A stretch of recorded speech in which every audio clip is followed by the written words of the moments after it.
Good evening. On behalf of the Enfield High School Youth Vote Committee, I would like to welcome you to the Connecticut 58th Legislative District and 59th Legislative District debates and the Connecticut 7th District Senate debate. My name is Mohammed El-Sabel, and I'm your moderator for tonight's debate. As a reminder, we ask you to silence all cell phones and electronic devices. We will start tonight's proceedings with the national anthem, played by Tierney Cody and Haley Grape. Please stand.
This debate is for the public and is hosted by the Enfield High School Youth Vote Committee students. The goal of the Enfield High School Youth Vote program is to educate the public and learn about the state candidates. The debate will begin with each candidate giving a 1-minute opening statement, followed by a round of 6 questions asked by 3 of the students who organized the debate. The order of the questions was determined prior to the debate. Who starts with the opening statement and first question was determined by a coin toss. Each candidate answering a question will be granted 2 minutes or 120 seconds to respond. Candidates, your time remaining will be displayed on the 2 lights operated by our timekeepers in the pit in front of the stage. Yellow indicates that you have 20 seconds remaining, and red indicates that your time has ended. The candidate given the rebuttal will be given 1 minute and a half or 90 seconds to respond. We ask that each candidate honors the time that he or she will be allotted to answer or rebut a question. We also ask each candidate to display proper decorum throughout the debate. Prior to each of our 3 debates, the candidates will be led on stage by Youth Vote Committee members. At the end of their respective debates, they will be led off the stage by the members of the Youth Vote Committee. We ask that the proper decorum from the audience will be maintained in this important activity. Before we begin, there are a few ground rules to be expressed. Please hold all applause until the end of each debate, so the candidates have all their allotted time to fully answer their given question. Also, please refrain from comments or other disruptive outbursts. If you cannot comply with these rules, you may be asked to leave the auditorium. It is now my honor to introduce the 2018 58th Legislative District candidates for tonight's debate. For the Republican Party, Representative Greg Stokes. For the Democratic Party, Mr. Tom Arnone.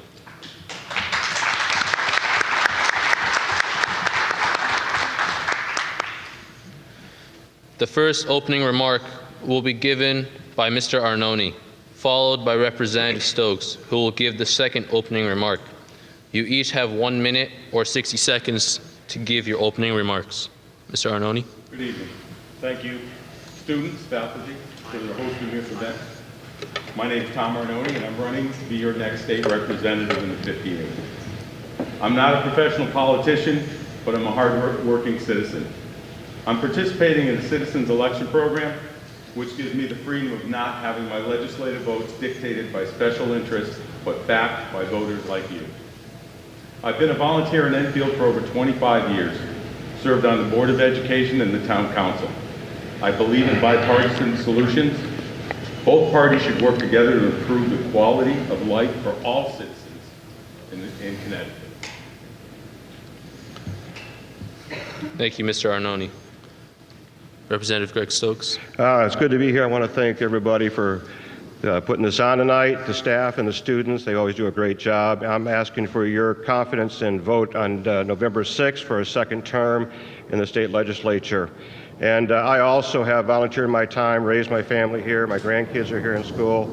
But right now, what's most important is about what we're going to do for the next 2 years. And being someone who's had 2 years now under my belt, serving on the Education, Appropriations, and Veteran Affairs Committee, we have been able to tackle some of the biggest things, but it's given me a great amount of information. I've learned a lot, and as we go into this next 2 years with a $4.6 billion deficit, I think having somebody like myself who is experienced with this 2 years is the appropriate person to sit in there with the tough decisions we have to make. I've stood against Dan Malloy and his 17 or so tax increases. We've put forth budgets from the Republican Party, only to have them vetoed.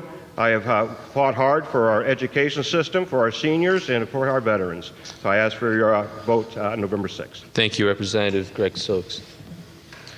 The first question will be asked by Kiana Rivera, answered by Mr. Arnone. Representative Greg Stokes will give the rebuttal.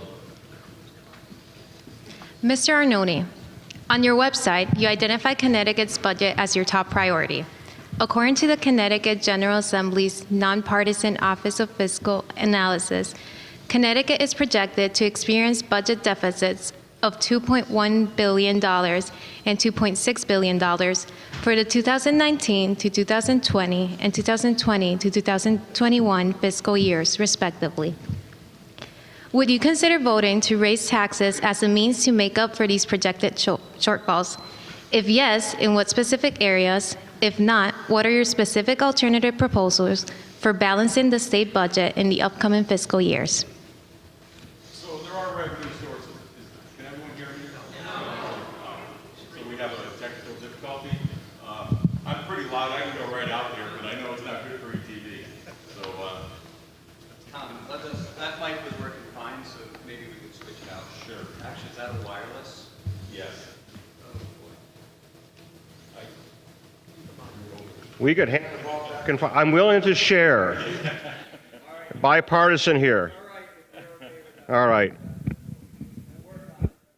All right. There you go. Thank you. So, yeah, we do have revenue sources we can look into. You know, I do believe sports betting is an option, truck tolls, if we needed to be. But I think the real thing is what we need to do is we need to grow our economy with good paying jobs. You know, we need to invest in education to ensure we have highly skilled workforce to attract new businesses to this state, along with a higher take in our revenue is the answer. And we really have to grow our economy. Thank you. All right. The answer to the question on would I raise taxes, the answer is no. So we can move on from there. I don't think we need to. I think the problem we have in Hartford is that it seems like the last 2 years I was there that every solution to our deficit or our spending has to be due with how can we raise new revenues? Where can we tax things more? How can we get more money out of people's pockets? And that's not the avenue I want to go with, nor my colleagues. There are some things we can do. For instance, Mr. Arnone mentioned that he's for the system of elections, the Citizen Election Program, which taxpayers fund our elections. I personally don't really believe that's the way to go. I believe this year that Connecticut taxpayers will pay $50 million to fund elections, and I believe that money could be saved right there and split out to education and things that are more important. We also have a situation to where those that are union stewards or union leadership in the state of Connecticut, many of them are on staff in the state of Connecticut. They're paid by the state of Connecticut taxpayers, their benefits are. But we have a number of union officials who have not worked a day in the state while they have received that pay, always out in union business. I think the union's leadership, although I respect them and their workers, they ought to be like everybody else. If you're going to give your time to your organization, it ought to be on your time or the union's time. We need to find efficiencies. We need to make sure that we're allowing private sector to do things that government should not be doing. Government should not be in competition with the private sector, and there are great ways to find solutions to this. Thank you, Representative Stokes. The second question will be asked by Dan Golden and answered by Representative Stokes. Mr. Arnone will give the rebuttal.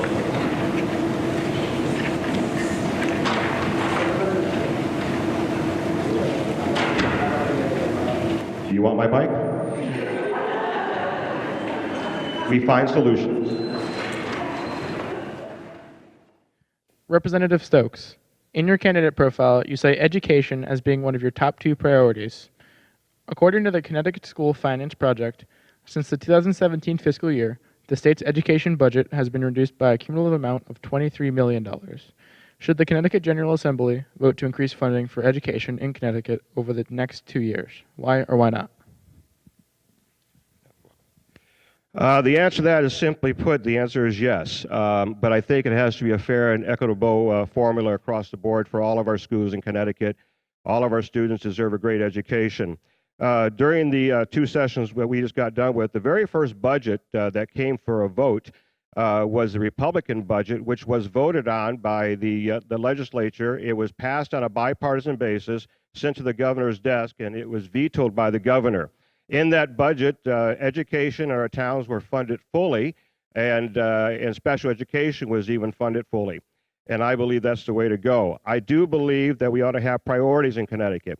Priorities should be, obviously, our infrastructure, public safety, law enforcement, but education is constitutionally mandated, and I believe that we need to have better funding from the state because I think it's unfair to keep passing off the education funding to the towns and the property tax holders.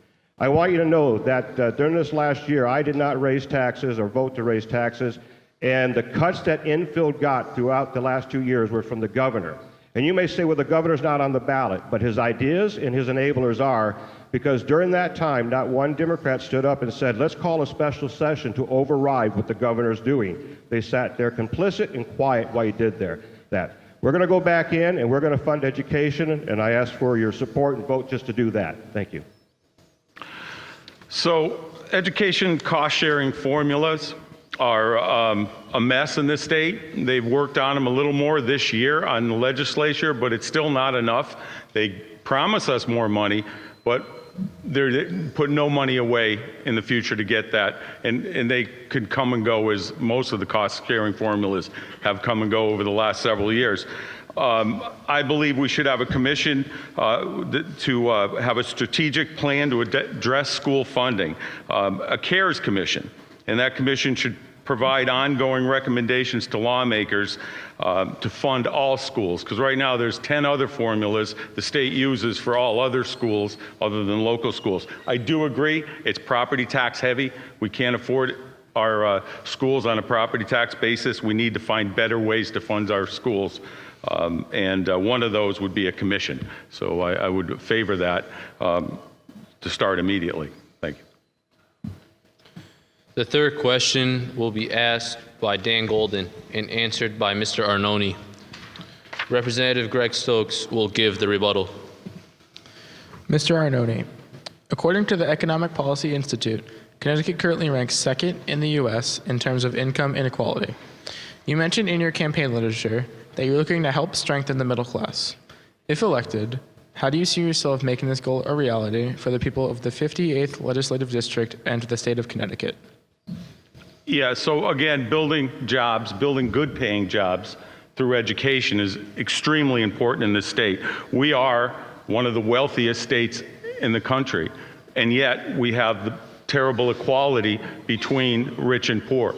We need to make sure that the rich are paying their fair share on our education, continue to fund and make sure our community colleges stay affordable so everyone can get a good education.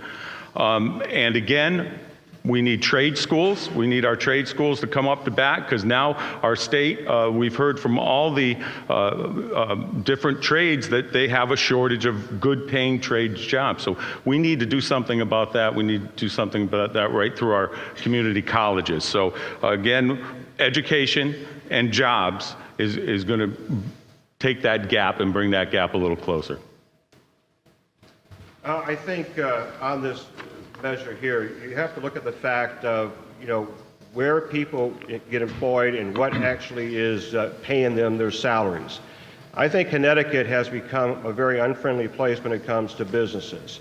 I have to believe that we need to start looking at our business as our customers and treat them like that. I think businesses need to have predictability. The last 2 years, in fact, the last 8 years, there has been continued imbalance on the budget. There has been continued talk in the legislature, and you got to understand, businesses are paying attention during session to find out what we're going to do, and they keep hearing about tax increases, new taxes, what can we create a new tax on? And it creates an unstable atmosphere for businesses who want to hire people, but they're not sure they're going to have enough money to hire people or pay a fair wage or even a higher wage. And so I think the first thing we have to do to be able to make things where people are enjoying and getting better paying jobs is we got to make sure we understand that our businesses want to hire people, but they only have so many places to go with their money. And if government's taking more of it, well, they're going to be able to hire less and pay less. I learned one thing, though, about business, Dan. I learned this from a businessman years ago, is most employers will try to hire the person for the lowest amount they can, and once that person has proven to be an excellent employer, they will pay anything to keep them. And so I really believe that employers want to pay good dollars there. I think we have to invest in our education. There's 13,000 jobs that are going to be open in the next 10 years for advanced manufacturing, and we need to support education. Thank you, Representative Greg Stokes. The fourth question will be asked by John Perry and answered by Representative Stokes. Mr. Arnone will give the rebuttal. Representative Stokes, in your candidate profile, you state that the cost of living in Connecticut is the most pressing issue facing state residents. You further state, we need to get our costs down by cutting our spending.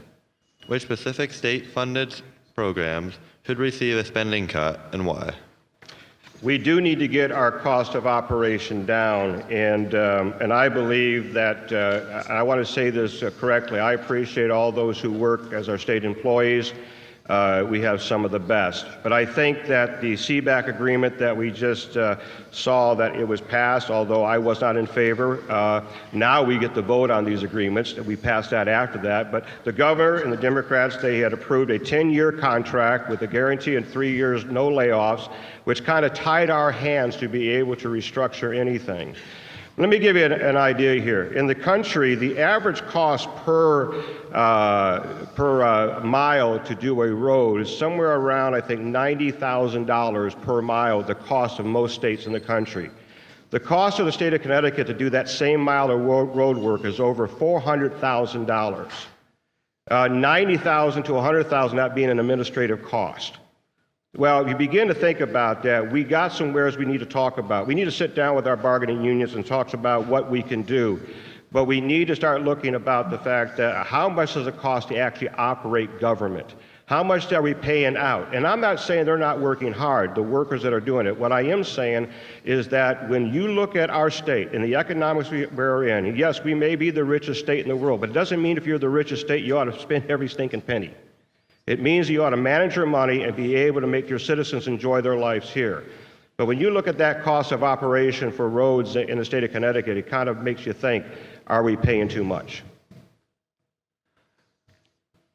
You say the state of Connecticut is doing roads. They're done by private contractors. It has nothing to do with CBAC. It has nothing to do with our state employees. Actually, CBAC saved our state $24 billion over the 20 years it'll be, raising the age of retirement on new employees, increasing employees' contributions for pensions, plans and retiree benefits. It increased the penalty for retiring early, reduces the cost of living adjustments, and the new hybrid 401k plan for employees coming in. And the problem with the state funding is governors and legislators have routinely failed to make contributions to the pension funds. Get this, from 1939 to 2010. You wonder why we're broke? We keep borrowing the money, putting it someplace else, and not paying our commitments to our employees. So if I was an employee even in the private sector and my employer did that, I think you'd put cuffs on them. Thank you. Thank you, Mr. Arnone. The fifth question will be asked by John William Perry and answered by Mr. Arnone. Representative Stokes will be given the rebuttal. Mr. Arnone, according to the National Institute on Drug Abuse's most recent report on opioid addiction, Connecticut is one of the top 10 states in the nation with the highest rates of opioid-related overdose deaths. Between 2013 and 2016, the number of opioid-related overdose deaths in Connecticut increased by 4 times the figures, from 1999 to 2012. In 2016, a total of 855 people died from opioid-related overdoses in Connecticut. What role, if any, should the Connecticut General Assembly play in addressing opioid addiction in our state? Yeah, so the Department of Mental Health and Drug Addiction needs to be funded and probably needs to be funded a little better. So what they do is they grant towns like Enfield grant money so we can actually do all the prevention locally, because we know how to, we know how to spend that money better locally. So that money I'm the co-chair of the Enfield Together Coalition. We do drugs and alcohol, mostly marijuana. We haven't moved into opiates yet. I believe opiates need to be funded as soon as possible.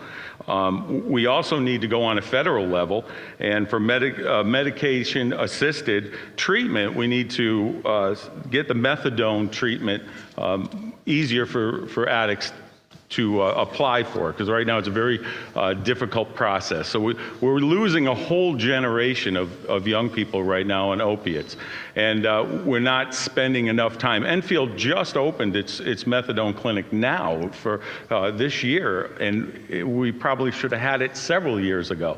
So we're falling behind, and again, the Department of Mental Health and Addiction is where we're going to do it on the state side to help the towns deal with their problems.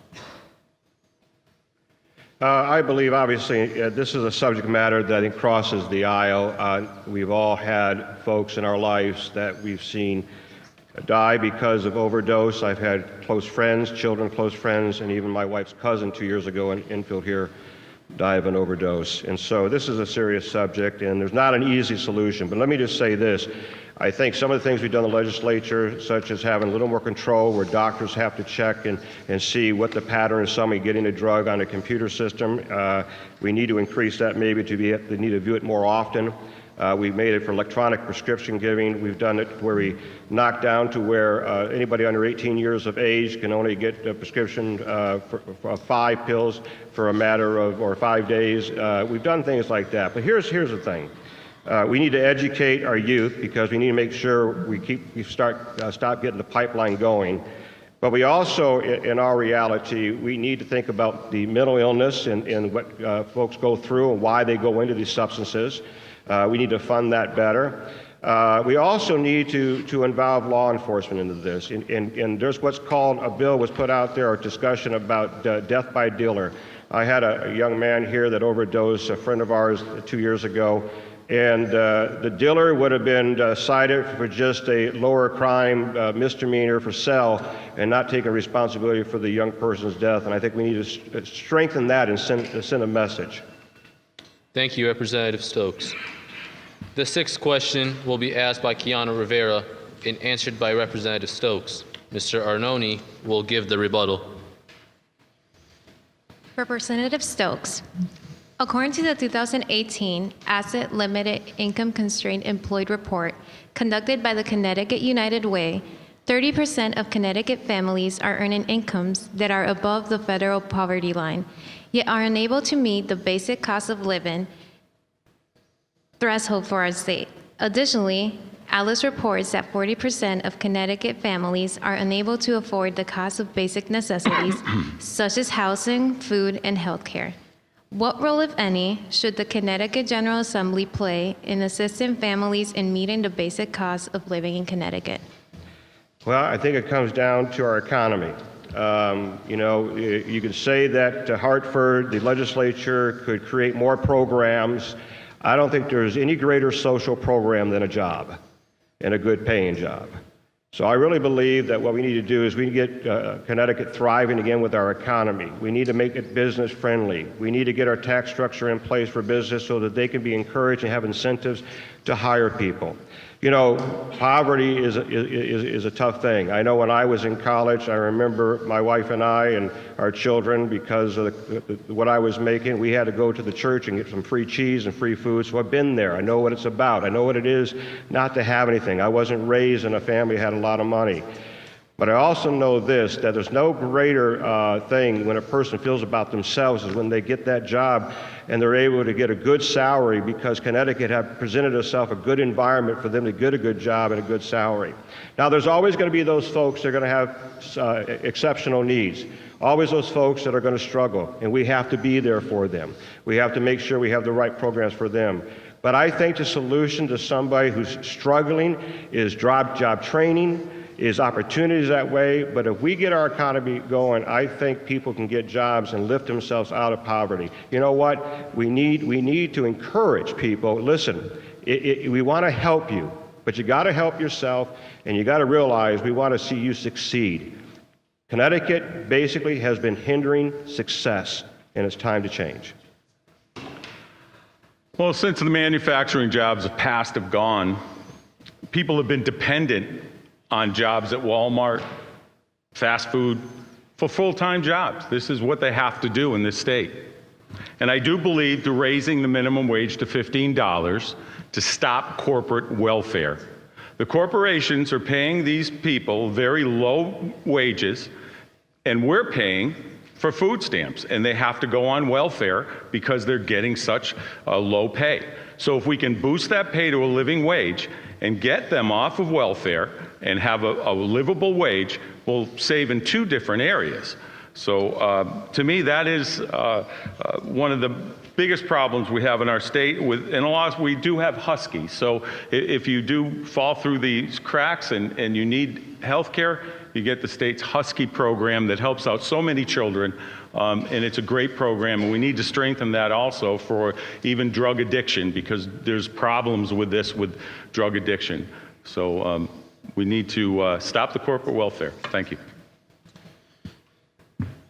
That concludes the questions portion of tonight's Connecticut 58th Legislative District debate. Each candidate will be given 2 minutes or 120 seconds for his closing remarks. The first closing remark will be given by Representative Stokes, followed by Mr. Arnone, who will give the second closing remark. All right. Thank you so much to the moderator and to the questionnaires tonight, and to Tom. I enjoyed a good, lively debate. And I want to thank you all for attending, and those that have helped my campaign. I want to thank my wife, who's here and been very supportive and very helpful, and she's been doing this for a little while now, and I appreciate that, and my kids and grandkids. This election is important because we have some big problems on the state, and some of those came up today. The challenges that faces can be overcome, but they're overcome with experience. Somebody who serves their first term in the legislature, there's usually a given granted that it takes a couple terms to be able to really move things forward.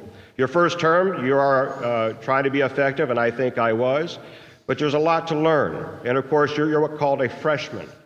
And Enfield sent myself as a freshman last year, and after 2 years, I'm no longer a freshman. And I have the understanding of how things work in Hartford. I have the understanding how to get legislation approved and passed through. I have made relationships on both sides of the aisle. Everything that I have done has been bipartisan. If you check the record, you will see we've done that with our budgets. And the fact is, I have the experience and the knowledge to go in on January 4th and to hit the road running. And so that's important. I want to make it very, very clear to this town, I did not raise your taxes. I am not the reason that your property taxes went up. In fact, we got $2.7 million back when education funding was cut by the governor. It was the governor who cut the town of Enfield, arbitrarily, with no formula, no rhyme or reason. And we fought hard. We begged to go back in session to override that.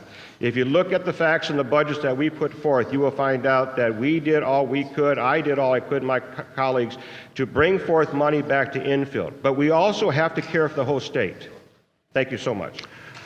Just not true. I'm a town councilor. We have to do the budget of the town every year. This was the worst budget we had to do. And I just can't let you walk on that one. The town was cut in the 17 budget. The town side was cut. Yep, you came through with the 2.7 for the school budget, but that was done on the $1 billion surplus this state received this year from some new revenue. So I don't know where you're coming from there, but I'm worried about Enfield. Cuts to the state budget have been devastating to this town. Our elderly will suffer, as well as our families. And local taxes have increased. We're a working class town that struggles to keep itself in the middle class. I will not vote for a budget that cuts Enfield. Connecticut needs a skilled workforce that can attract new business. The Advanced Manufacturing Program at Asnuntuck Community College is a good example of the skills our workforce needs to attract business to the state. I support our college system, and I believe a well-educated, skilled workforce will bring good-paying jobs to the state. More jobs with higher incomes will increase state revenue. Our state's crumbling infrastructure needs to be addressed to ensure manufacturers and businesses get their goods and services to customers.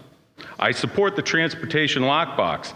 If approved, in this, you'll be voting on it on the 6th. Some of the key projects that will be taken care of right away are 84 and 95. Communities offering multiple alternative transportation options are growing. Today's youth want livable communities that are walkable and have transit nearby. Thompsonville can be a model for that walkable community. I support the commuter train station in Thompsonville, coupled with our Magic Bus state transit bus stop, will have the perfect community for future generations. Enfield is a part of my identity. I believe in the power of our community, and I want to represent you in Hartford. Thank you to the candidates from the 58th. Thank you to the candidates from the 58th Legislative District for your participation. And now it is my honor to welcome the 59th Legislative District candidates.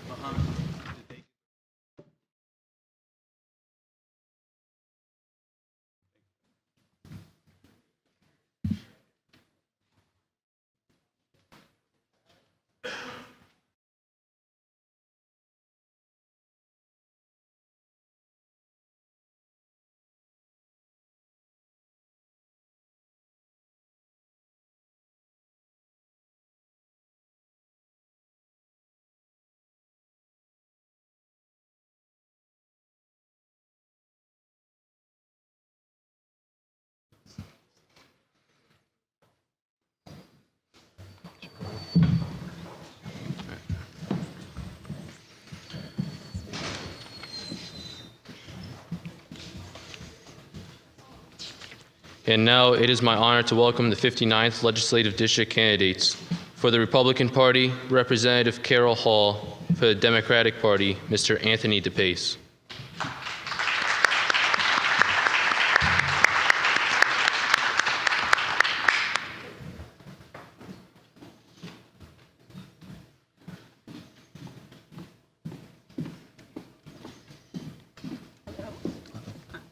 Hi, thank you. Thank you. Hi.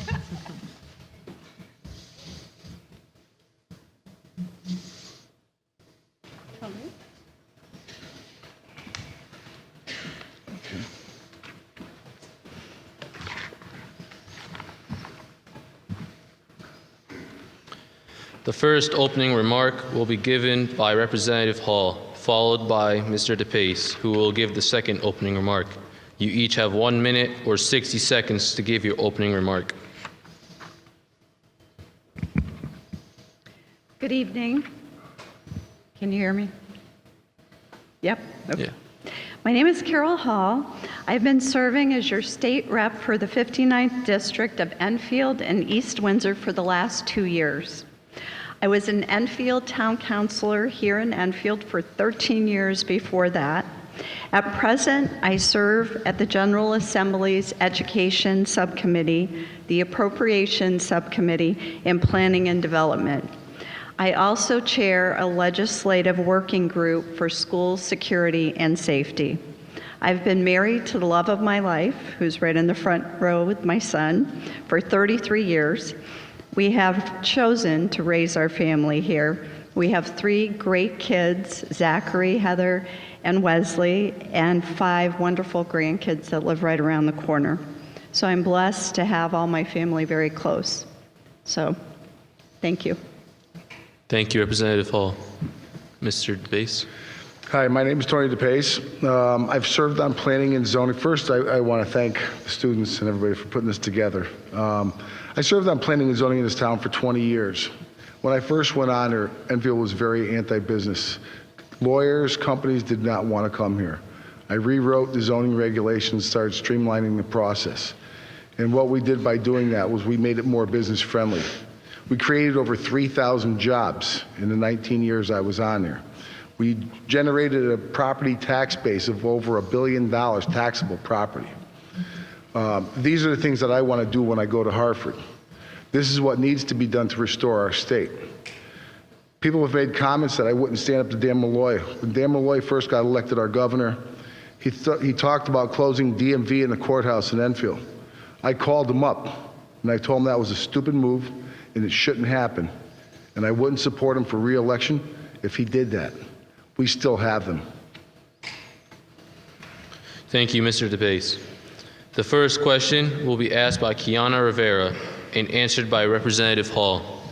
Mr. DePace will give the rebuttal. Representative Hall, in your candidate profile, you stress the need for adjusting the state budget, citing Governor Malloy's changes to the recent budget as a detriment to Enfield residents. Besides the additional costs, what items do you think can be trimmed on the next budget to maximize taxpayers' dollars? Okay, so first, I'm going to take the last part of that question first, if you don't mind. There's been a lot said about the cuts to Enfield and how it's affected the local tax base. So basically, what happened in the budget process was that Governor Malloy's executive budget in 18 cut Enfield $7 million. $7 million. I supported a budget that actually added funds back into Enfield's budget. So let me repeat that. The Republican budget added $1.5 million a year to Enfield's budget. Mid-year, our governor, Mr. DePace's governor, cut $3.8 million after the passed budget. So the legislature actually passed the budget and then it was cut by the Democrat governor by $3.8 million. So ECS funding is extremely important. We fought very hard for the funding to be restored. So to answer the first part of your question now, where would we cut? So there's a ton of watchdog agencies that have come up with frauds and deficiencies in the state government. There's a whole list of them. Last session, we started working on those agencies and those lists. So there are a lot of areas in fraud and waste that we can address in the next session.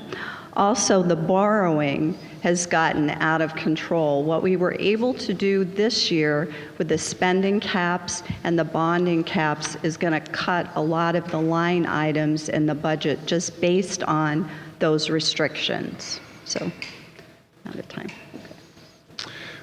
First of all, let me clear the air. The governor does not approve the budget. The budget is approved by the state legislative committee. They approve a budget. He either signs it or declines it. I was concerned when I decided to run. why Enfield got cut. Because 12 years ago, when the state wasn't paying the sewage fee to the town of Enfield, and they racked up a bill of $102 million, Enfield didn't get paid back. Instead, we got 2.5 cents on the dollar. And it was called the gift in Christmas in July. So I went to Hartford, and I spoke to the Speaker of the House, and I spoke to the Majority Leader. And I asked them, how come Enfield took a cut? And they said, a lot of towns took cuts. I said, did our state reps stand up and fight? And they said, no. They just sat there and voted along with it. Carol's on the Appropriations Committee. If you want to nip something in the bud that's in the budget, that's where you stop it when you're dealing with 20 people and you explain how Enfield took a cut of $100 million 12 years ago instead of waiting till it gets out on the floor and you got to convince 400 people. That's how it works. That's how systems work in Hartford, and that's what needs to be done and fixed. I will always stand up for Enfield just like I have when I was on planning and zoning. We need to restore jobs in our state. And the only way I see doing that is to rewrite the zoning regs in 8-2 of our general statute. And that's how we can make it faster and more convenient for companies to come back here instead of wasting 2 years. Thank you. Thank you, Mr. DePace. The second question will be asked by Dan Golden and answered by Mr. DePace. Representative Hall will give the rebuttal. Mr. DePace, on your campaign website and in a recent advertisement, you offer your support for the banning of bump stocks and other fire rate enhancing weapons, but do not communicate your stance on ghost guns. Do you think there's a need to create legislation against these weapons and others of the sort, like 3D printed guns? If so, how and to what extent? Very good question. Yes, we've seen all too many shootings in our country. We've seen them in movie theaters, we've seen them in schools, we've seen them at concerts. Every time you turn around, there's another shooting. I'm tired, just like the rest of the people. I don't want to see any more shootings. But guns aren't the main issue. Guns are part of the issue. The main issue is mental health. And we need to address that at some point in order to deal with this and stop the shooting, because nobody in their right mind wants to go out and just shoot people randomly. 3D ghost printed guns, yes, they should be banned. They can't be detected as easily as a regular weapon. And bump stocks, yes, the state did the right thing as far as banning them. Unfortunately, there were 33 state reps, including both of ours from Enfield, that voted not to ban them. And to me, hunters need rifles, they don't need automatic weapons. People want to have a pistol, I'm fine with that. But automatic weapons, they don't belong in civilian hands, not in Connecticut. On the ghost guns, I happen to agree with my opponent. I don't see the need for ghost guns. I think we have enough guns in society, legal guns that people can buy. But I do want to address the bump stock. It's very interesting, the mailings and misinformation that's put out there on a bump stock vote. So the bump stock vote came up and was pushed very hard by the Democrats on the other side of the aisle. The bump stock legislation, we had 3 amendments to. I voted for all 3 of those amendments to ban bump stocks. And the first amendment I voted for handled the bump stock like we did with the high-capacity magazines. The Democrats did not want to work it in the reasonable way that they voted before on the high-capacity magazines. They wanted a gotcha moment for an election like this to put misinformation out. The other thing that's in that bump stock bill that nobody really knows about is people that own bump stocks legally, they are legal by the way, become felons if they're not aware of the legislation. So it's a bad bill. I'm never going to vote on a bad bill. I will vote on good amendments, but I'm not going to vote on a bad bill. Thank you, Representative Hall. The third question will be asked by Dan Golden and answered by Representative Hall. Mr. DePace will give the rebuttal. Representative Hall, as well as representing a large portion of Enfield in the 59th District, you now also have the responsibility of addressing the concerns of your constituents in a portion of East Windsor. Currently, what issues do you see that are unique to East Windsor that you plan on addressing if you are reelected? It's interesting. East Windsor and Enfield, even though how close they are, they're very different towns. A perfect example of what went on with the differences between the towns was the casino vote. The governance in East Windsor were 100% behind the casino and wanted the casino in East Windsor. So Chris Davis, who is the other representative from East Windsor, and myself did support the casino going in East Windsor because that's what the constituency there wanted. In the process of representing East Windsor and what they wanted, I pulled across the aisle with Kathy Austin. Senator Austin worked with me to get impact money put into the budget for Enfield as an abutting town to the tune of $1.5 million. So this is money that was not planned when the casino was originally discussed. But in the process of appropriations, I put an amendment forward for that $1.5 million. Senator Austin reached out to me and said, we'll take it out of appropriations. We will put it in the budget. I give you my word. And we sat down bipartisanly and we brought impact money to Enfield. Not just Enfield.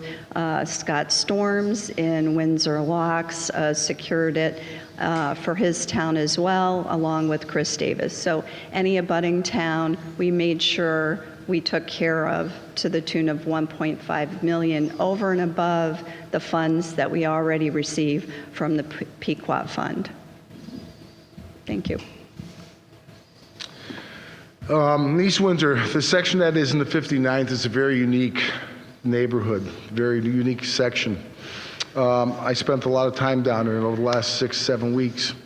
I would park at the police department and I would go out and door knock and talk to people down there. It's been years since they've seen anybody down there door knocking. There's a lot of people that are struggling to get along down there and to get by. The casino, it got put down there, East Windsor wanted it, and that was good for East Windsor. They also collected, I believe it was about $8.5 million for signing the agreement for the casino. It's stalled right now, they're still working on it, but they need jobs down there. And that's where I come in. That's what I did when I was in Enfield. Like I said, I created 3,000 jobs. We need to streamline the process. A company wants to come in, it takes them almost 2 years from the time they start the process to the time they get it built and they can open up. We need to shorten that time up. We need to get it down below a year. Get them their approval within 90 days. Get them building, get them opened up. It saves them money. We don't have to give them all these tax incentives. We can just help them get opened up faster, get them above ground so they're not choking and dying before they get the doors open. That's what we need to do, not only in Enfield, but in East Windsor. And that's my plan, and that's where I think the direction we need to go to get these people working. Thank you. Thank you, Mr. DePace. The fourth question will be asked by John William Perry and answered by Mr. DePace. Representative Hall will give the rebuttal. Mr. DePace, as both you and Mrs. Hall come from having over 30 years of experience in business, with you being owner and operator of Heatherville Motors and Mrs. Hall as a realtor at Century 21 All Points Realty, what unique perspectives can you offer in order to bring business back to Connecticut? Well, I've got 30 years experience of owning my own business. It's not easy. Everybody thinks it's easy. There's a difference between working for yourself and being a business owner. Business owner, you've got to balance a budget, you've got to do payroll, you've got to pay the state taxes. You have to watch to see every time they're going to turn around and impose another tax on you. I've been in business now, I'm in my 31st year. It's been a struggle, but it's been fun. I meet a lot of great people. And you can tell when times are tough because customers will come in and they'll need something done and they don't have enough money. And you work with them. You help them out. And, you know, the state is struggling right now, and we need to do things to straighten out our state. There's a lot of different ways to do this, but the biggest thing is the pension fund. It hadn't been funded for years. John Grolan never funded it. Jody Rell never funded it. It just snowballed and snowballed. And now they're playing catch up. We need to find a way to solve this solution.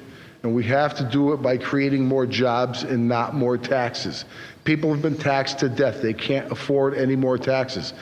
The property tax increase in this town was a direct relation to us being cut. You know, we need to create more jobs. I mean, we have to streamline that process, and we need to make it easier so companies want to come back here. It's just too expensive for them to lease a piece of land and wait 2 years to get opened up.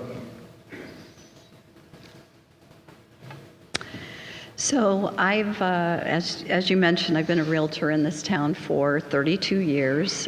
Before that, I worked as a social worker at a rehabilitation center. So I've had quite a vast experience with dealing with different people in different situations. What I hear the most in my line of work is a lot of people are fleeing the state. So I see those firsthand, deal with them every day. And it's a sad story because they can no longer afford to live in the state of Connecticut. And it goes right across the board. It goes to local taxes, it goes to state taxes. And what we need to do is stop hemorrhaging people and lives, because that's how our economy loses its gust. So our main focus for me is to grow our economy in the state of Connecticut. The way we do that is not by continually lumping on more taxes to our residents. We need to make sure we hold our tax base steady and not steadily increase. That's what's driving people out of the state. We do need to bring business in. Business is not going to come in if we keep taxing people to death. That's a business killer. Thank you, Representative Hall. The fifth question will be asked by John William Perry and answered by Representative Hall. Mr. DePace will give the rebuttal. Representative Hall, how would the bills you have written about unfunded mandates onto schools be any assist to the Department of Education? You've expressed it will minimize taxpayers' wallets. Would those bills help restore the educational cost-sharing funding cut? Okay, so every time the legislature passes an unfunded mandate, as you know, it costs the taxpayers in the local district money. So it takes money out of education dollars that should go to other programs and the facilities themselves and teachers. To actually, it's devastating to districts. We've experienced that this year with Governor Malloy's cuts. It was interesting because when we met with our respective caucuses locally on these cuts that were coming down, they had told us right out of the gate when we were budgeting, we can manage small cuts. We expect the state to cut us. We're in dire times. If we didn't expect the state to cut us, we're living with our head in the sand. So what the conversations were between the town managers, the counselors, the Board of Ed was, we can bear 5% cuts. That's what we're prepared for. What they couldn't bear was the $3.8 million after the budget. And something, I want to go back to something my opponent said. The governor doesn't set the budgets. He comes out with his initial recommendation for budgets. The legislature sets the budget. But what the governor does do is after the budget's set, he goes in and slashes and burns the budget. He has the right to do that. What we did this year was after he slashed and burned Enfield's budget, we put legislation in that stopped him from going back to the budget again and slashing and burning it. And that was legislation that we worked on actually very hard in the Republican caucus to get passed. Thank you. The unfunded mandates, let me explain a little bit how it works, okay, passing a bill like that. If they unfund the mandate, it comes out of this pocket from the town. If they fund it, it comes out of this pocket from the state. So it's still coming out of your pocket, just deciding which pocket it's coming out of.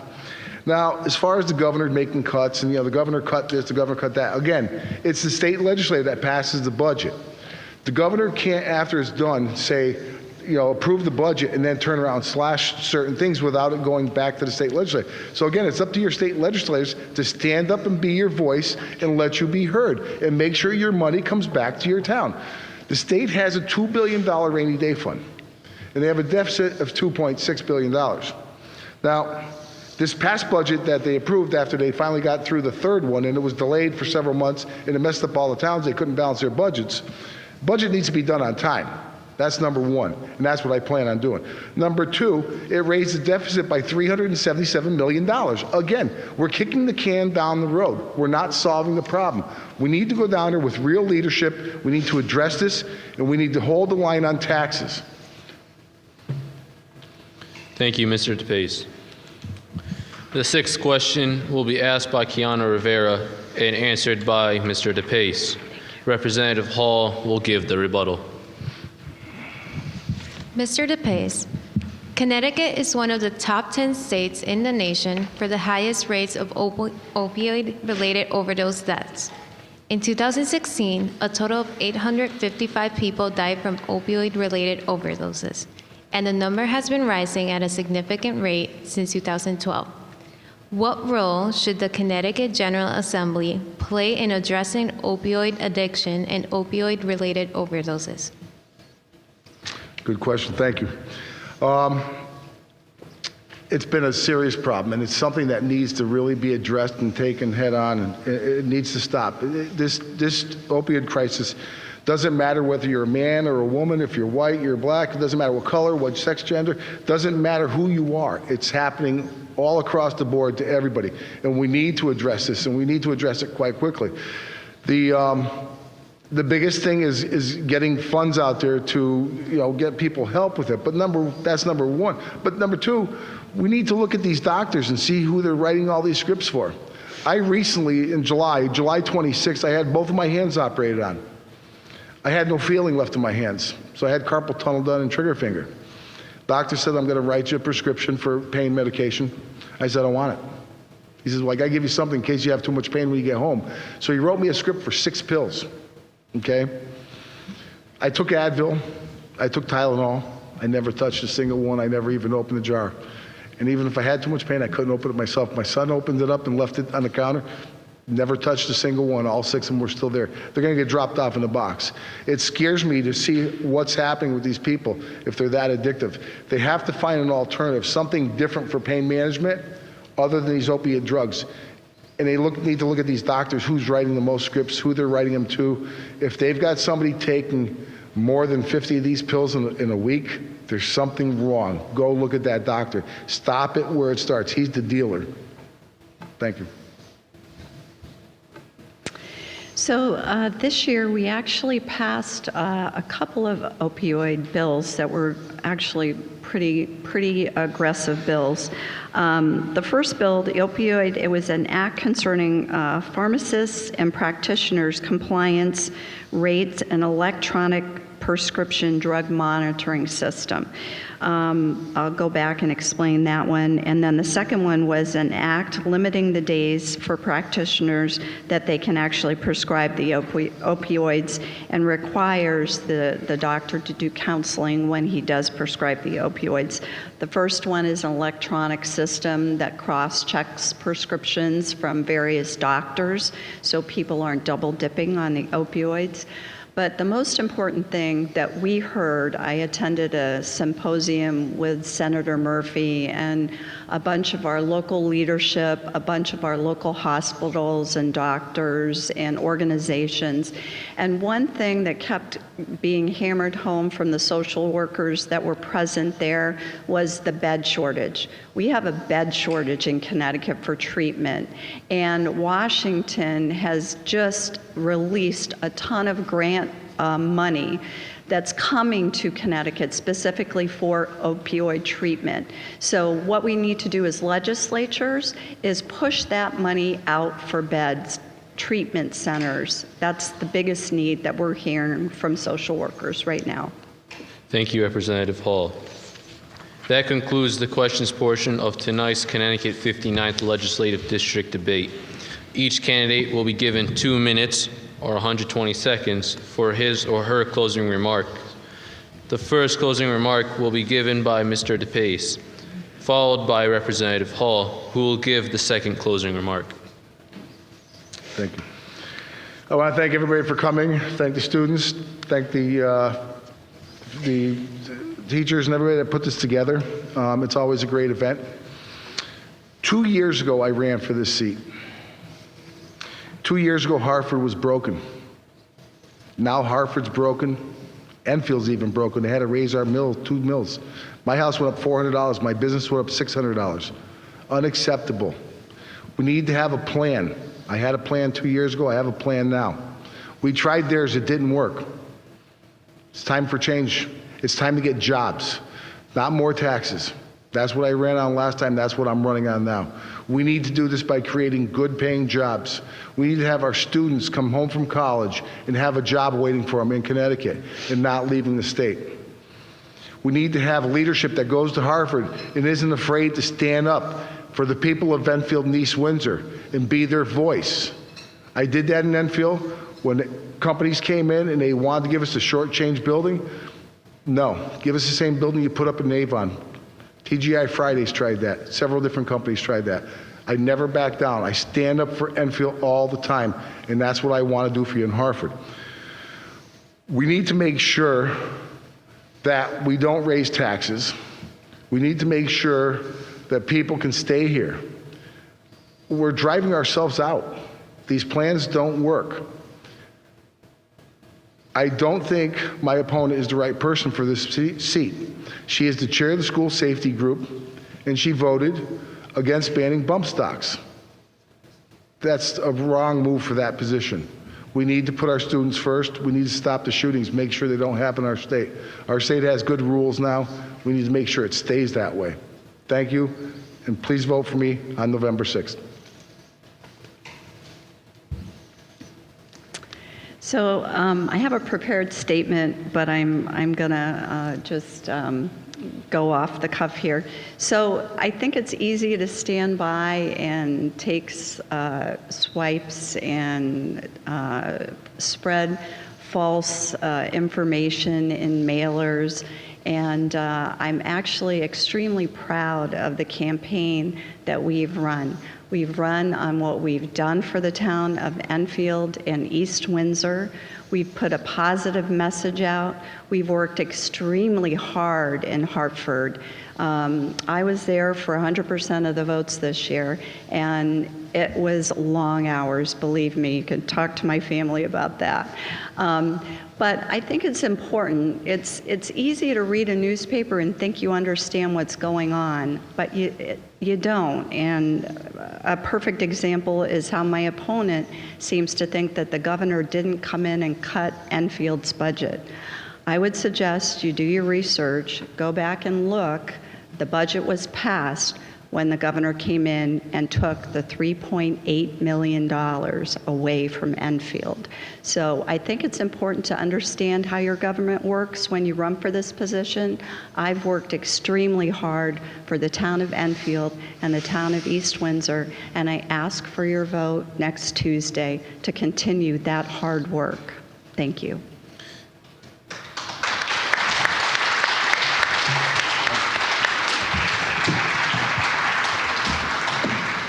Thank you to the candidates from the 59th Legislative District for your participation.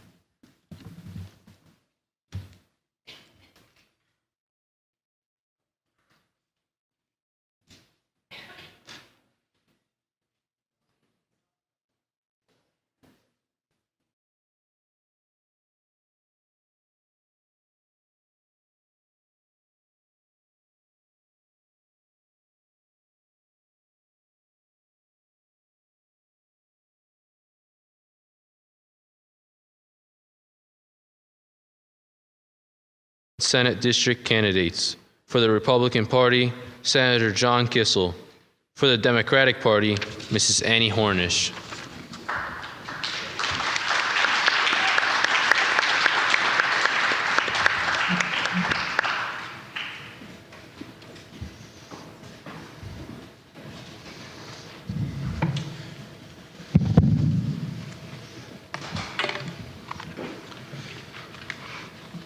The first opening remark will be given by Senator Kissel, followed by Mrs. Hornish, who will give the second opening remark. You each have 1 minute or 60 seconds to give your opening remarks. Thank you, and I want to thank everybody involved in putting this debate together. It's a lot of work, and I appreciate all the effort, especially by the students who really are very dedicated to this process. I want to thank my wife, Cindy, who tolerates me through these years of service, and she knows how much I love this job. My son Tristan is here, my son Nathaniel's supportive, my in-laws Ben and Sarah Pilata, and so many other folks in Enfield and North Central Connecticut. I have been lucky to have the best job in the world for the last 26 years, and I am as excited today as I was on the very first day when I started. Our state is in a position where we can turn ourselves around if we make excellent choices. We have the ability to turn one chamber over to the Republican Party and bring balance to our state government, which we haven't had in over 2 decades. We had a tie in the Senate that was better than being stuck in the minority, but we can do a little bit better and turn this state around economically for our children and all of ourselves who live in this state. I'm asking for your vote. Thank you. Thank you. Thank you, first of all, to the organizers for this event. I'm Annie Hornish, and I ask for your vote on November 6th. I'm an Enfield native and lifelong resident of the 7th District. I've been married for 28 years to my husband, Neil. I'm running because I love Connecticut, and I want it to be a place where our kids have opportunity and where our seniors are secure. As a caregiver for my mother and aunt, I understand firsthand the difficulties facing seniors. I've been endorsed by many groups, including the American Federation of Teachers, AFL-CIO, the Connecticut Police and Fire Union, Connecticut League of Conservation Voters, the Sierra Club, Working Families Party, Connecticut Against Gun Violence, and more. I'll fight for the people of this district. A strong middle class is needed for a strong economy and a stable society. To do this, we must grow the economy and clean up government. I've served as a state rep in the 62nd District and have been very active in local government, so I'm ready to hit the ground running. Thank you, Mrs. Hornish. The first question will be asked by Dan Golden and answered by Senator Kissel.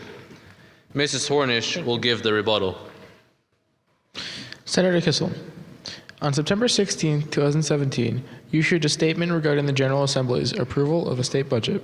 The budget would, in your words, quote, protect our children, protect those in need, and include significant municipal mandate relief. To what extent has this past year's budget succeeded in doing the aforementioned for the people of Connecticut, and specifically the 7th Senate District? What more, if anything, does the Connecticut General Assembly need to do to ensure state funding in these areas during the next legislative session and beyond? Sure. Well, a couple of good things happened in the last 2 years. The state economy is not doing great, I will grant you that, but we had an historic, never before in over 100 years, tie in our state Senate. What that forced to happen was that our colleagues who had been very heavy-handed over the past several years in pushing things through without even consulting us, even though we have a committee process, had to work with us. And when we put together an alternative budget as Republicans, 3 Democratic senators broke and voted with us, and some of the folks in the House voted with the House Republicans. That caused a furor, and it caused the 2 parties to come together and work on a bipartisan compromise budget that had things in there that Republicans have been fighting for years. We now have a bonding cap, a spending cap, and a volatility cap. What's a volatility cap? If there's a huge amount of capital gains or revenue that we don't anticipate coming into the coffers, we don't let that jack up our budget saying, oh, we're rich now, we can spend this money. It has to go into a rainy day fund. But there's so much more we need to do as a state. Having seen all the bad legislation that passed because we stood strong in a tie Senate and they were too timid to push through some of the more radical proposals, if we get one chamber, whether it's my colleagues in the House or in the Senate, to be Republican, that's going to force compromise, and compromise is always better for the people of the state of Connecticut. There are no compromises in Washington. It's gridlock. That's not healthy. We need to do better in Connecticut, and we need to have at least one party in one chamber no matter who's the governor's going to have limited options, but we can and should do better. And again, I'm very excited about the next 2 years if we can pull this off. But to continue to give majorities to the Democrats is not going to get us to where we need to go. Thank you. The question talked about the budget protecting our children and those in need. I don't think that budget at all protected those in need. The budget, my opponent voted twice to drastically cut the Medicare Savings Program, which impacts 170,000 seniors statewide and disabled people. That only was reinstated after there was vigorous public outcry against it. Protecting those in need doesn't include votes that promote gun violence, I'll be frank. A bump stock vote, my opponent voted against the ban on bump stocks. He blocked the vote on ghost guns. That is a public safety crisis for not only people who could be victims, but for our first responders as well. Protecting our children when there's cuts made to programs that help them, protecting women who are in need that doesn't happen by voting against coverage for pre-existing conditions that my opponent voted against. He voted against coverage for contraception. That doesn't help protect women. He voted against the Time's Up Act, which would have expanded the statute of limitations for sexual assault. That doesn't protect women. That puts women in greater danger. So I respectfully disagree with my opponent's response to that question. Thank you, Mrs. Hornish. The second question will be asked by Kiana Rivera and answered by Mrs. Hornish. Senator Kissel will give the rebuttal. Okay, thanks so much. Ms. Hornish, on your website, you state that if elected, you will focus on growing the economy by providing an environment conducive to high-quality jobs that will attract and retain college graduates and the currently underemployed. If elected, what exactly will you propose in the Connecticut Senate to carry out this goal? And how would your proposal or proposals specifically benefit the people in the 7th Connecticut Senate District? Yes, to create high-quality jobs, we have to approach that from a two-pronged approach. We have to have a climate that is desirable for businesses to locate here and to attract and retain college graduates. We need to do that by, the first thing we have to do to get our fiscal house in order is to address the underfunded pension liabilities, which has come up earlier in the debate. It's been decades of fiscal irresponsibility. We have to get that set to fixed payments so that businesses have certainty about Connecticut's fiscal house and know that those payments are going to be regularly made. To attract and retain the youth, we have to invest strategic investments in infrastructure and infrastructure. Infrastructure, that means we have to have a vigorous defense of net neutrality. That's something my opponent voted against, net neutrality. We also need to make sure everyone has access to high-speed broadband internet. For infrastructure, that means a good road system is necessary for business and desirable by workers. What I would invest in is the Thompsonville train station. Enfield got zero funding for the Thompsonville train station, yet there was $200 million available in federal aid for that, for CT Rail. And no funding was fought for, and I will fight for that. I'm originally from Thompsonville, and so this is a very personal thing for me. I think there's so much potential there for revitalization, and I think a train station would have gone a long way to doing that. Some of the issues that attract the younger workforce are things like livable, walkable communities, which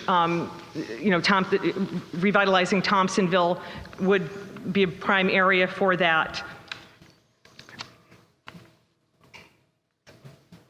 Sure, I'd like to respond to some of the things that my opponent has raised. First of all, with the train station, I fully support the train station. Funding was provided for the train station to do the engineering plans. I spoke personally to Commissioner Rediker on a number of occasions. The problem is north of Windsor, there's inappropriate double tracking, And to make it safe and workable between Windsor border and Massachusetts border, we're talking about $750 million, and the Department of Transportation did not have that available in the last 2 years. So we'll see where that goes, but we need available funding. As far as highways go, I don't agree with my folks that are pushing tolls and issues like that. We have a proposal, Republicans have a proposal, prioritize progress.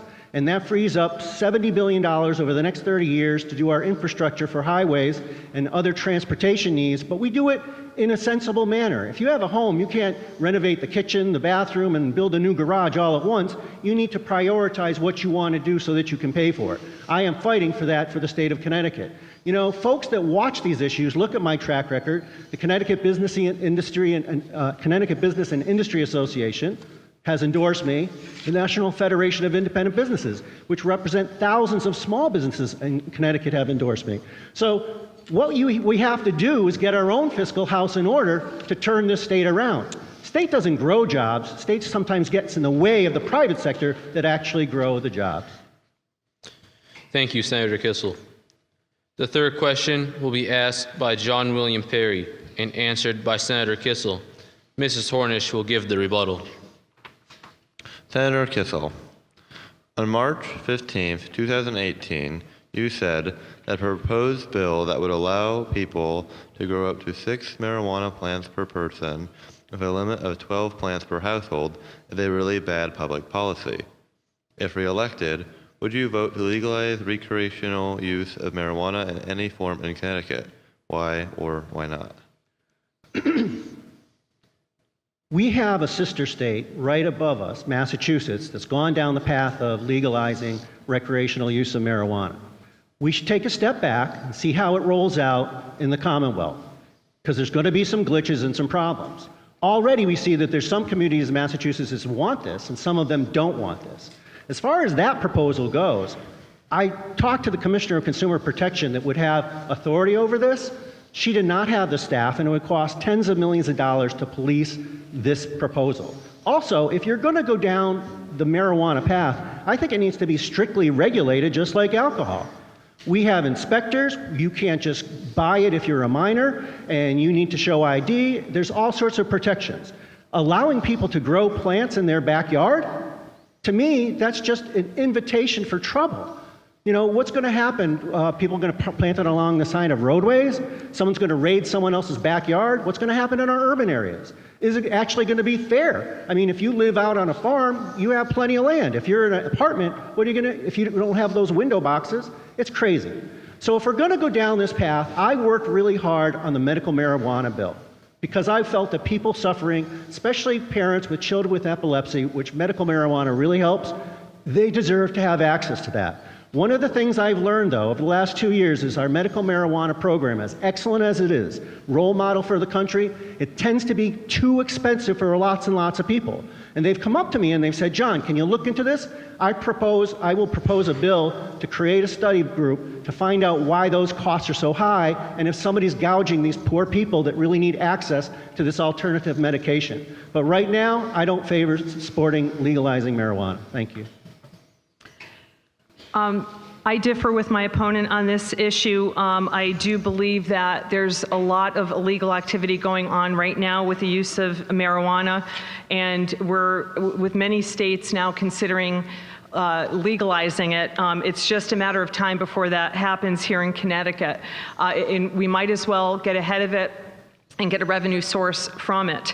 I do believe regulation. I will agree with my opponent that regulating it is necessary. We want to make sure it's safe for usage, and that's something that could be an advantage for people who are buying it illegally right now. They do run there's a public safety risk in using those products, because they could be, you know, sickened by it, and they're not likely to report any problems they're having with it. So I do believe regulation does have value there. You know, I completely agree with the use of medical marijuana. I do believe there could be ways that we could pass policies that might make it simpler for people who need it to access it. That also would help reduce prescriptions for opioids as well, because some people can use marijuana where otherwise they would be having opioids used. I don't really think we need a study group for this. That costs a lot of money, and there's a lot of data out there from other states. Thank you, Mrs. Hornish. The fourth question will be asked by Dan Golden and answered by Mrs. Hornish. Senator Kissel will give the rebuttal. Ms. Hornish, Governor Malloy recently proposed raising the gas tax in Connecticut and implementing a $3 fee on in-state tire purchases. The governor has also advocated for the introduction of tolls on some of Connecticut's highways, including the Merritt Parkway, I-95, and I-84. If elected, would you vote to support a bill that contains any or all of these aforementioned proposals? Why or why not? Yes, I'm a believer in tolls. I differ from my opponent in that. We have to look at the budget in an honest way. We need to find ways to pay for our infrastructure. It's expensive, and we need to fix it. And there's bridges that are in need of repair, as everyone knows. Connecticut's the only state on the I-95 corridor from Maine to Florida that doesn't have tolls. And we're missing opportunity from the out-of-state drivers that are driving through our state using our roads and that making them require repair. The gas tax revenue, the good news is that it's stagnant because our cars are more energy efficient. That's a good thing, but we do need to be honest and look at other ways to get tolls. Transponders in cars can be very specific, so you could exempt certain people from taxes, so people need not worry. I've spoken with people when I'm at the doors and they're worried about people avoiding highways and cutting through their properties, especially in Suffield. That can be adjusted in the transponders to discourage that type of driving. I want to make a mention about the Prioritize Progress Republican platform. Just to point out to the viewers that just covers maintenance costs. It doesn't cover costs for new projects, and that's reliant on bonds. And that circles right around back to the need for us to get our fiscal house in order and start making sure that we are addressing the issue of underfunded pension obligations, so we have our fiscal house in order. I think that I encourage everyone to read it. I think it's a bit gimmicky and not honest, and I think tolls are one way we can get the funding we need.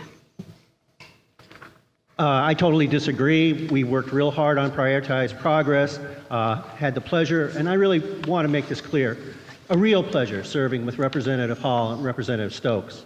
And we haven't had a Republican delegation out of Enfield in a long, long time, and they've just been a wonder to work with, and we all worked on this Prioritize Progress. My understanding in studying the tolls issue is that we would have to pay back the federal government hundreds of millions of dollars, because this is what happens.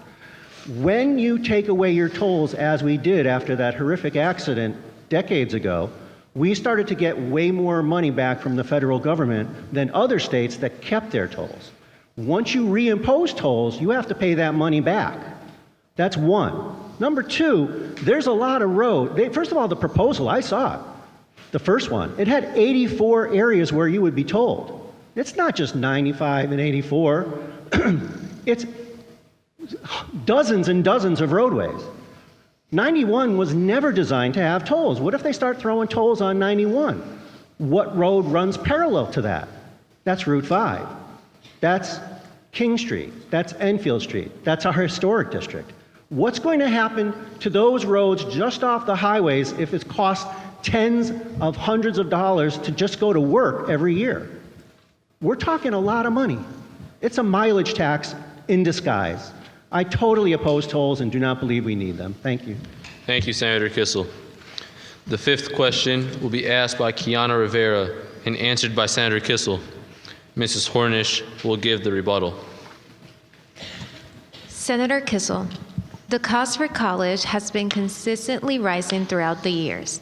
According to CNBC.com, Connecticut had the third highest average student loan debt in the country in 2017.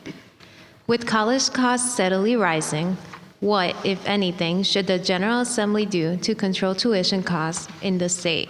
Please explain your position with specifics. Sure.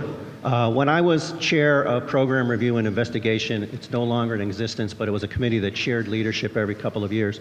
I asked for a study on the affordability and accessibility of the University of Connecticut, my alma mater, one of my alma maters, because I thought they were out of control.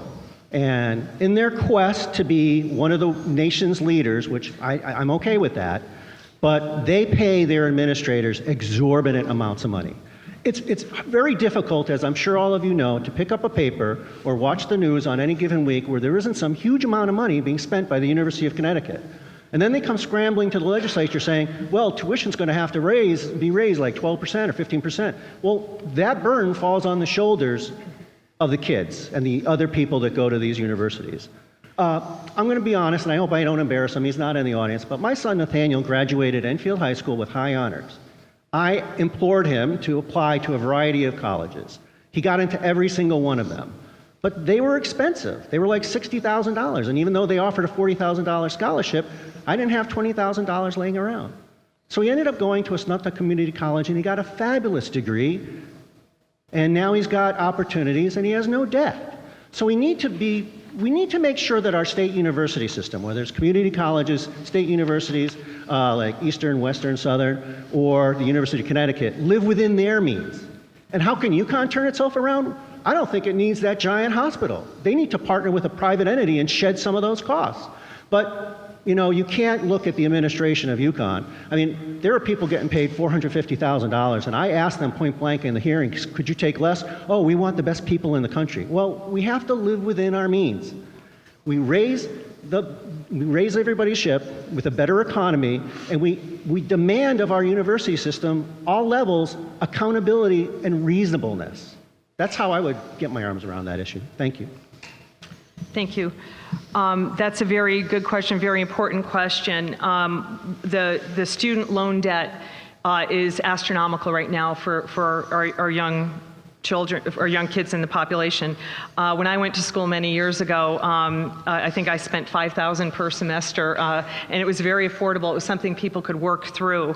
Now people are graduating college, and it's impacting their ability to buy homes and just saving for their future. One thing we could do to help address the high costs, student loan forgiveness. There's programs other states have done where if kids stay in the state after they graduate, they can get a percentage off of their student loan interest. But we also can do things like guarding against predatory loans for student loans. And what I would suggest to help with tuition costs is another way of looking at it by doubling the Pell Grant program in our country. And I know that's a federal initiative, but I would work hard with my federal representation to double it. And if the money's there. Right now, the administration is proposing a wall between the United States and Mexico that at about $29 billion per year. That would, if we put that money instead and invested in our children, I think is more prudent than investing in a way to divide us from our neighbors. If we did that, we would help kids afford college and not be, hung up with debt going into their early years in the workforce. Thank you, Mrs. Hornish. The sixth question will be asked by John William Perry and answered by Mrs. Hornish. Senator Kissel will give the rebuttal. Ms. Hornish, in your candidate profile, you state that one of your top priorities is making sure healthcare is accessible and affordable. If elected, what specific plan would you propose in the Connecticut Senate to achieve this goal? From where would the funding come in order to achieve this goal? Healthcare, I've hit in this campaign thousands of doors, and it is a recurrent theme I'm hearing from people is that they're terrified. They feel one serious illness away from personal bankruptcy. And especially with seniors, they're afraid of losing their homes. Healthcare is a very real issue. Especially for women in our country, because women tend to live longer than men, and they don't know if due to pay equity issues, make less in their lifetime, so they're disproportionately impacted by healthcare issues. I would make sure, and I'm going to differentiate myself with my opponent, I will fight to make sure pre-existing conditions are covered. My opponent voted against coverage for pre-existing conditions. I would fight for access to contraception. That issue is a women's issue, which is also an economic issue, which is a healthcare issue. Paid family medical leave is something I will fight for. Women disproportionately need that. They're the caretakers in many of the situations, caretaking for their children or their parents. That's something I would fight for as well. The Medicare Savings Program I cited before, my opponent voted against that twice. That's something I would never have voted for. I believe we have a moral duty to help seniors in our country, and they seem to be getting the short end of the stick. They're on limited incomes. They've done their service to this country. They've paid their taxes all their lives, and they're on limited incomes, and I will fight for them. But that's something that we need to focus on, but making sure that insurance companies do their job and do what they're supposed to be doing, which is insure. My opponent keeps talking about a few issues, and let's be clear about this. Pre-existing injuries, what they did is they decided they wanted to make Obamacare a state law. I saw no reason why we needed to tie the state of Connecticut's hands and bind ourselves to Obamacare. If Washington comes up with more ideas to strengthen the programs or make them more efficient, I'd like us to be able to look at that. So I just voted no because, hey, you still have pre-existing coverage and you have all those other things that are embedded in Obamacare. But Connecticut's freer, in my opinion, if we leave ourselves other opportunities. The Medicare Savings Plan, that was part of the compromise bipartisan budget. It was actually a proposal originally by Governor Malloy, and he says, Office of Policy and Management said, oh, it's not going to affect that many seniors. Well, guess what? They were wrong. The Democratic administration was dead wrong. My party, under Senator Fasano, wanted to go into special session and immediately fix that. We did not go into special session, but we did fix it, and it never hurt anybody. It never was implemented. So let's just set that aside. And family medical leave, that will be a job crusher, especially for small and medium-sized businesses. You want to drive businesses away from Connecticut, march down that path. We need to have better business-friendly policies here in the state of Connecticut so that jobs will be attracted here. That's why we need balanced government. That's why we need at least one chamber Republican. Please. Thank you, Senator Kissel. That concludes the questions portion of tonight's debate. Each candidate will be given 2 minutes or 120 seconds for his or her closing remarks. The first closing remark will be given by Mrs. Hornish, followed by Senator Kissel, who will give the second closing remark. Thank you, and thank you again to the organizers of this event. I ask for your vote on November 6th. But before I get started, I want to talk about the paid family medical leave bill. The bill that came up this year was an employee-funded insurance program. It would have been no cost to businesses. We must grow the economy in a way that strengthens the people of this district who are struggling to save for retirement and college or are one catastrophic disease away from bankruptcy. We must also fight to protect seniors, many of whom fear losing their homes due to escalating health care costs. I will fight to help young adults starting their careers to find quality jobs here in Connecticut and debt relief that will allow them to achieve financial security. I'll grow the economy by attracting businesses and a workforce with high-paying, next-generation jobs through infrastructure improvements like the Enfield train station, by building up our community college system, and by putting a stop to ever-increasing energy costs through promotion of solar energy. I will fight to tackle issues like underfunded pension liabilities that undermine our long-term economic sustainability. I will fight to clean up state politics by fighting for term limits and campaign finance reform and for an economy that works for all. In closing, I will fight for the people of this district. I love Connecticut, and I want it to be a place where our kids have opportunity and where our seniors are secure. For that, we must take action now. These times demand real change, and we cannot wait. Please learn more at anniehornish.com. I ask for your vote on November 6th. I want to thank, again, everybody, students in particular, for working so hard and diligently. I love coming to these events and expressing my views. I also want to once again thank my beautiful and wonderful wife, Cindy, Tristan, my son, Nathaniel, who couldn't be here this evening, Ben and Sarah Pallotta, and all of you that have been so supportive over the years. We are at a turning point here in the state of Connecticut.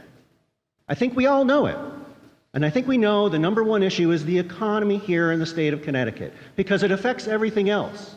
And there's really a tale of two Connecticut's. Fairfield County alone accounts for 40% of our revenues. If you sort of take that part away, the rest of the state is pretty darn middle class. I mean, there's affluent sections in all communities, but we're all sort of in that middle class boat together. We've seen what one-party rule has done to this state over the last 8 years. We've seen what the two largest tax increases, supported by Democrats, along party lines, over the last 2 years, two largest tax increases in Connecticut's history has done to our economy. We used to not be able to compete with Carolinas or Florida or Arizona. We can't compete with Rhode Island now. Massachusetts is kicking our butt. We can do so much better. I was lucky enough to serve under a Republican governor with a Republican Senate in 1917, and we led the nation in welfare reform in other economies, and we did great. We can do so much better. I am a hopeless optimist. I believe in this state. Why do I believe I have the greatest job in the world? Because I think that we can make a positive change. I've seen what this state can be like. And I wanted to go back, not by just retreading old habits, land of steady habits, but coming up with new, wonderful ideas that we can put into practice, but you need a balanced government. I'm urging you, please vote for me next Tuesday, November 6th, and I urge you to support Representative Hall and Representative Stokes as well. Thank you all.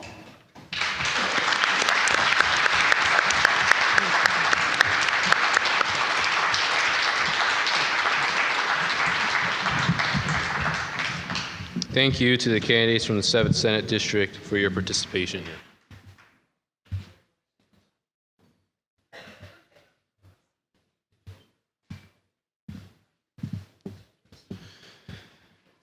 This concludes this evening's debate. I would like to thank the candidates for their participation and for providing Enfield High School students with the opportunity to become more acquainted with the democratic process. On behalf of the Enfield High School Youth Vote Committee, I would like to thank Enfield High School's Youth Vote advisors, Mr. Sean Patrick Craney, Mr. Allegro, Mr. Sine, Mrs. Whitbro, Ms. Burr, and Ms. Stewart.